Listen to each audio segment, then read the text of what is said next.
Alright guys, welcome back. Today we wanted to go over why we love the sled. So the sled is a really good tool.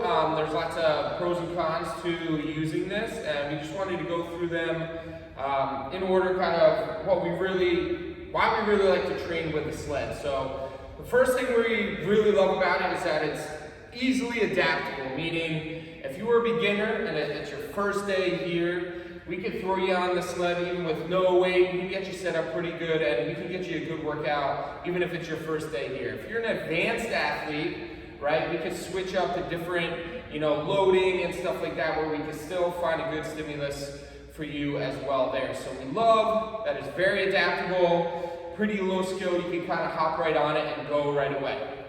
The second thing we really like about it is there is no eccentric loading or spinal loading when you're doing the sled, meaning that there is no lengthening of the muscle. So when we're pushing that sled, right, my spine really isn't under any load here besides maybe, a little bit through bracing my core.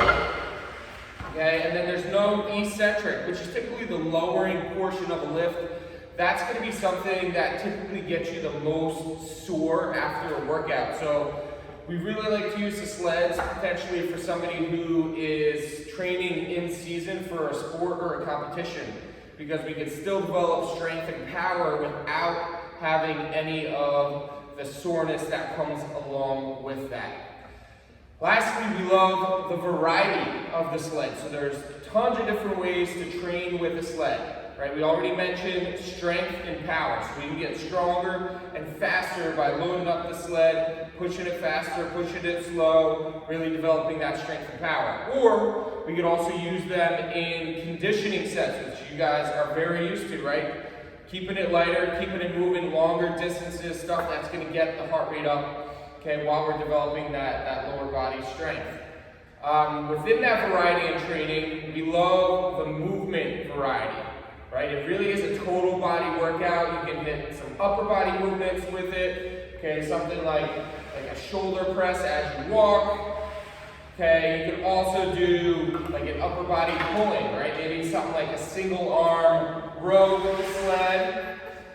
Okay, alternating or rotating through those hips. You can also do hand over hand with a rope. Okay, so you can really hit the upper body. As for lower body, you have, just your standard kind of walk and driving through those knees. Arms are still extended. You can also do a lateral movement, right? Where now we're switching up our plane of motion. Now we're going sideways as opposed to just forward and backward. So you can push it, you can pull it, you can drag it. Okay, there's a lot of variety in the sled, and that's really the main reason why we love the sled so much. So one, it's really easy to adapt to if you're a beginner or if you're advanced. Number two, it's a very low risk injury, meaning you're not going to get too sore from it, but we can still get the strength and power benefits from training the sled. And then the last one is just general variety in training. So that's variety in, are we going to do it for strength and power? Are we going to do it for conditioning? And then also just the movement variety, right? I'm going to push it, I'm going to pull it side to side, right? Really helps us switch things up, keep the body guessing, and really keep everyone engaged.